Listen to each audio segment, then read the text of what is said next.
काचेची माऊली नकली आहे मी. बोलचा अभ्यास आम्ही बरोबर केलेला नाही. हाय फ्रेंड्स, हर हर महादेव. आज महाशिवरात्री निमित्त तुम्हा सर्वांना खूप खूप शुभेच्छा आणि महादेव सर्वांच्या इच्छा पूर्ण करो, सर्वांना सुखी समृद्धी आणि निरोगी आयुष्य देव हीच परमेश्वराकडे प्रार्थना करते मी. तर आज महाशिवरात्र निमित्त आम्ही चाललो आहोत दर्शनासाठी त्र्यंबकेश्वरला. म्हणजे छोटंसं हे टास्क आहे कारण की भरपूर गर्दी आहे तिथं असं कळलं. काय आहे ते आपण गाडीमध्ये बोलूया, पण इच्छा झाली की जायचं आहे. तर आता निघालो आहोत आणि आता मे बी 11 वाजले आहेत. 11 वाजता आम्ही निघतोय. बघूया कधी पोचतो, कधी दर्शन होतात, कसे होतात, तर ते सगळं तुम्हाला दाखवते. तर आता आधी इथून निघूया, चला मग.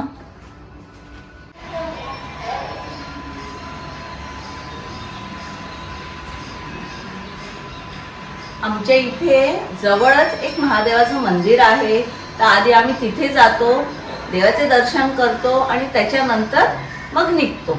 तर आधी जे मंदिर इथे जवळ आहे तिथे जाऊया आणि दर्शन करूया आपल्या महादेवाचे.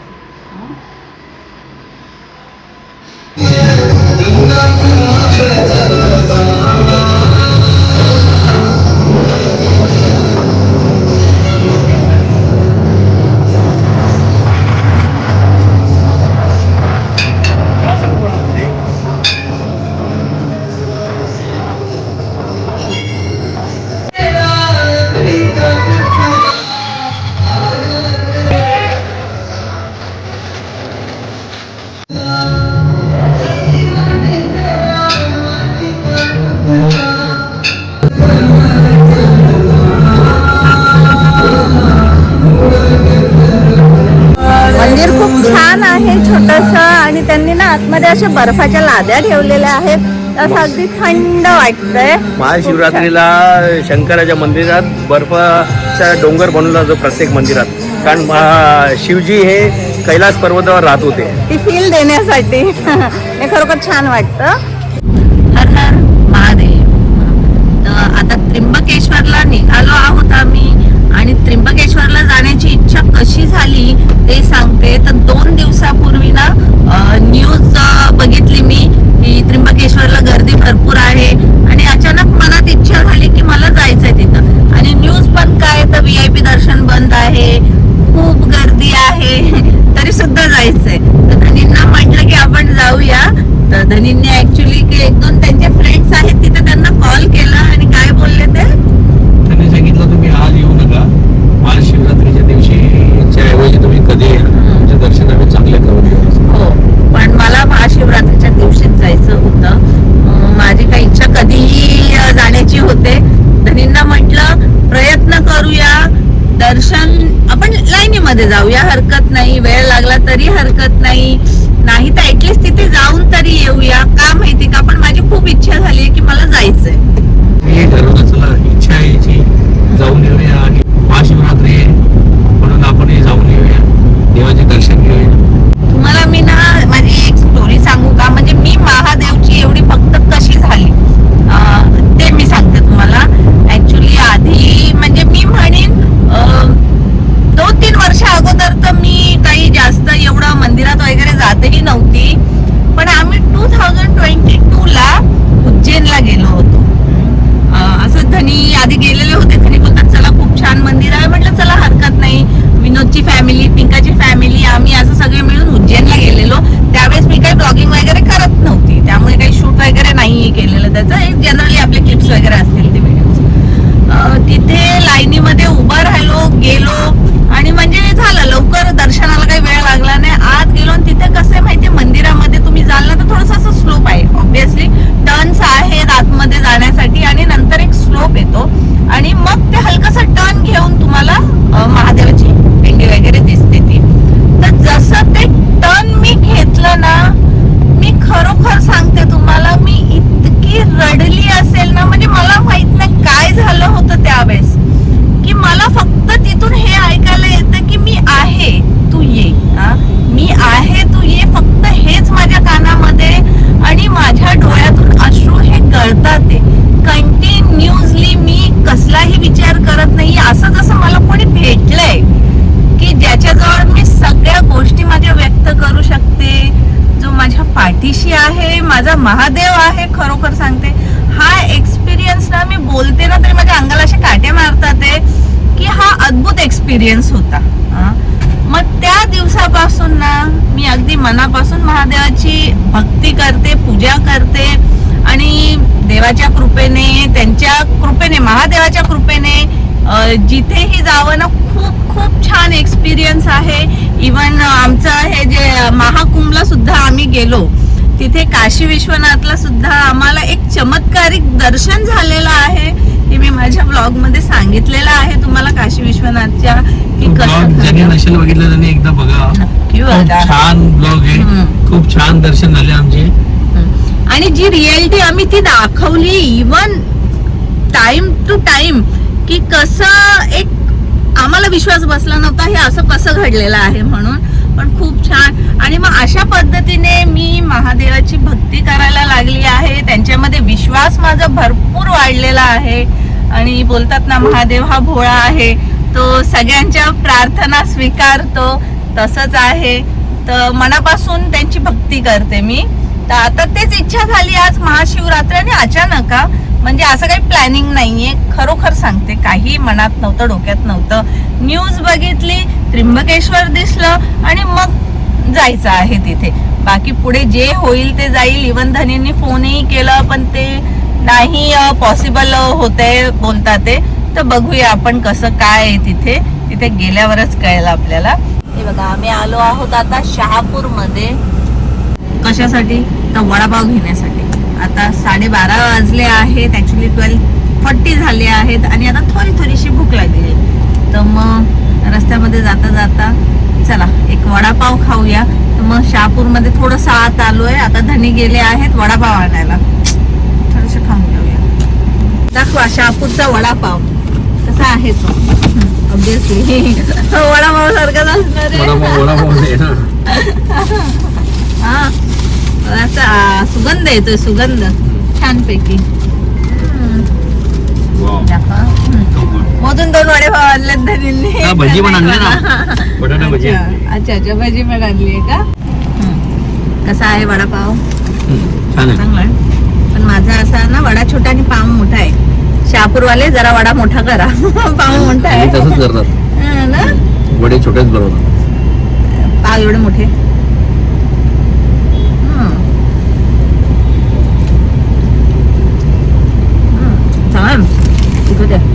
गुड. पण याने वडापावचं इनोव्हेशन केलं असेल ना, किती भारी काम केलेलं आहे ना.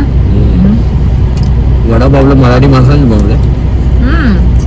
पण म्हणजे स्वस्त, मस्त, बटाट्याची भाजी, पाव, पोट भरायचं काम, कुठे इझिली अवेलेबल. भारी आहे, हुशार आहे मराठी माणूस, हुशार आहे. पूर्वी कसं होतं माहिती का, मुंबईत आहे ना गिरणी कामगार होता. त्या गिरणी कामगाराला पोट भरण्यासाठी काहीतरी पाहिजे म्हणून एक मराठी माणसाने वडापावचा इनोव्हेशन केलं आणि वडापाव चालू केला. तू जाऊन आता पुढे जाऊन एवढा फेमस झाला, फेमस झालाय. महाराष्ट्रात वडापाव शिवाय दुसरा आयटम एवढा भारी वाटतच आणि नाही. ओळखलं जातं वडापाव. स्पेशली लोक खायला येतात बाहेरून. इव्हन फॉरेनर्स लोकांनाही मी कित्येक जणांना असं म्हणजे बघितलेलं आहे की वडापाव करत असतात, इथे खायला येतात. कलरफुल आहेत वडापाव.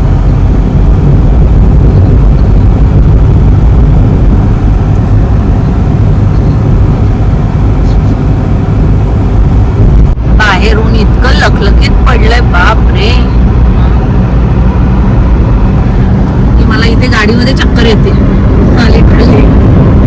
कुणाची आणि माझी काय दुश्मनी आहे मला समजत नाही. कसं व्हायचं तुला, मी साऊथला फिरायला त्यासाठी नेते तुला. खूप असतं ना, राजस्थानला पण खूप ऊन असतं. मी राजस्थानला शक्यतो नाही जाऊ शकत, कारण की मला तिथं माहितीये ऊन असतं. साऊथला काय प्रॉब्लेम आहे, साऊथला ऊन असतं. संध्याकाळच्या टायमाला बाहेर जायचं. फक्त मला ते हिवाळ्यातच न्यायला लागेल फिरायला. हा, थंडीच्या सीझन मध्ये पण खरोखर मला ऊन ना, बापरे. त्यात पण तुला प्रॉब्लेम आहे, थंडी खूप सहन होत नाही. आणि बात पण बरोबर आहे. Oh my God. थंडीमध्ये जायचं आणि जोडीला हिटर घेऊन जायचं. हा, पण उन्हामध्ये बाहेर नाही जाऊ शकत. बापरे, ऊन म्हटलं ना की मला असं घबराटच होते.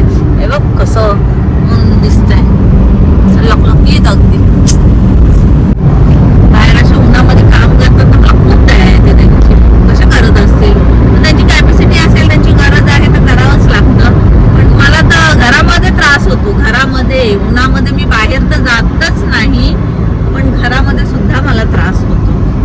वाटतं चष्मा घालून फिरावं ना. टेम्परेचर मेंटेन करायला मशीन लावायला लागेल. हा घर तसा घ्यायला लागेल ज्याचं टेम्परेचर असं मेंटेन असेल. म्हणजे मी फक्त अशी रियालिटी आहे, फक्त बोलतात ना काचेत ठेवणारी काचेची बावली आहे बावली. नकली आहे. मी. नकली आहे मी. शोपीस आहे, शोपीस. शोपीस आहे. हा मला ऊन जास्त नको, मला थंडी जास्त नको.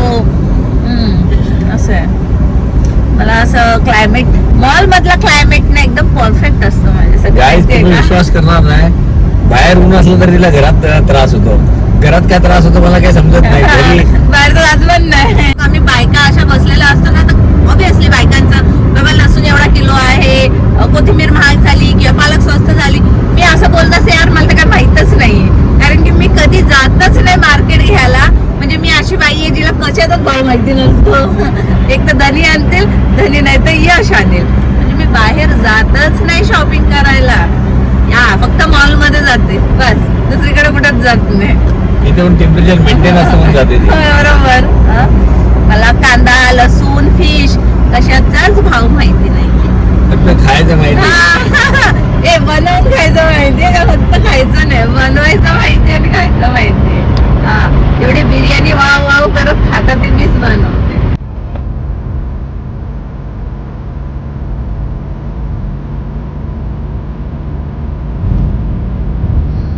तेरे चेहरे से नजर नहीं हटती, नजारे हम जाने, नजारे हम जाने. बघा किती भारी सिंगर आहेत धनी. इतकं छान गाणं बोलतात ते. वाव. आणि उदारीचा चष्मा घेतलेला आहे मी. धनींचा चष्मा लावला कारण की जास्तच ऊन दिसायला लागलेला आहे. वाव. मी समजा बिझनेस मॅन असतो एक गायक असतो, पण ते आणि आपला काय म्हणतात कोण आहे, कुमार सानू आणि दुसरा कोण आहे, सगळे सगळे जे सिंगर आहेत ना, singer आहेत ना, त्यांनी मला घरी येऊन सांगितलं नको नको तू घरी बस. बस बरोबर आहे. बस लोकांना कानाचा नवीन आजार नाही उत्पन्न करायचा आहे. जेवढे आजार आहेत तेवढे हिना बाहेर अजून एक नको आहे. त्यामुळे ते लोक बोलतात माहिती का, माझ्या मित्राला वा वा काय बोलतोस, काय गाणी गातोस, वा वा. त्याचा सबूत तुम्हाला आता भेटलेला आहे. तुम्ही पण बोला वा वा. कसारा घाट मध्ये किती इथून तिथून ओ माय गॉड वळण आहे सगळी. टर्न्स आहेत ना. पण रस्ता छान नवीनच बोललाय आता. असे टर्न मी इथून तिथून पडते आणि माझ्या जोडीला मागे नारळ पाणी तो इथून तिथून नाचतोय. नारळ पाणीवर आमचा डोलतोय, ढुलतोय तो. डोलून डोलून त्यात नारळ पाण्याच्या ऐवजी ताडी ना हा कसारा घाट हा शॉर्टकट असतो का? एकच रस्ता हाच ऑप्शन आहे हाच ऑप्शन नाशिकला जाण्यासाठी. अच्छा अच्छा. हे घाटा बिटावर आलं ना असे कान बंद होऊन जातात का? मध्ये मध्ये झाडं येतात. खूप मोठी नदी आहे यार. बरोबर. ब्रॉड आहे. ब्रॉड एकदम छान. सगळीकडे हिरवळ आहे. दोन्ही साईडला येते पण हा ना समजत नाहीये मुळात काय.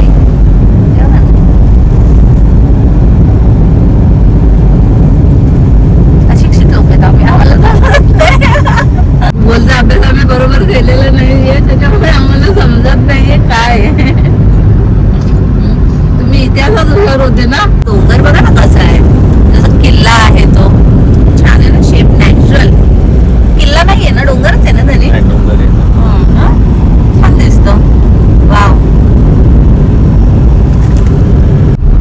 बरोबर इतके छान सीन्स आहेत ना इथे की असं ना सतत व्हिडिओ काढत राहावशी वाटतं. बघा ना किती छान दिसतं. मस्त ना. डोंगराच्या रांगा आहेत, अगदी पर्वत रांगा आहे सगळं.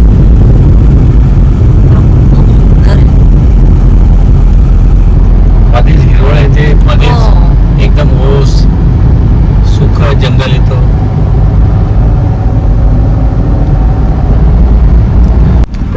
पुढं पर्यंत म्हणजे ही लाईन आहे. आता याच्यामध्ये काय उन्हात उभं राहायचं, एखाद्याला चक्कर आली हे झालं तर त्याला जबाबदार कोण?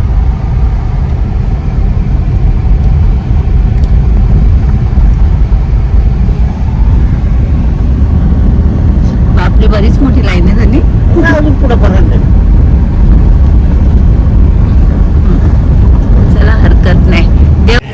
आता आम्ही इथं त्र्यंबकेश्वरला पोहोचलो आहोत. एक्झॅक्टली 3:05 झाले आहेत. आता दर्शनासाठी जातो. इथे काय आहे ते बघतो.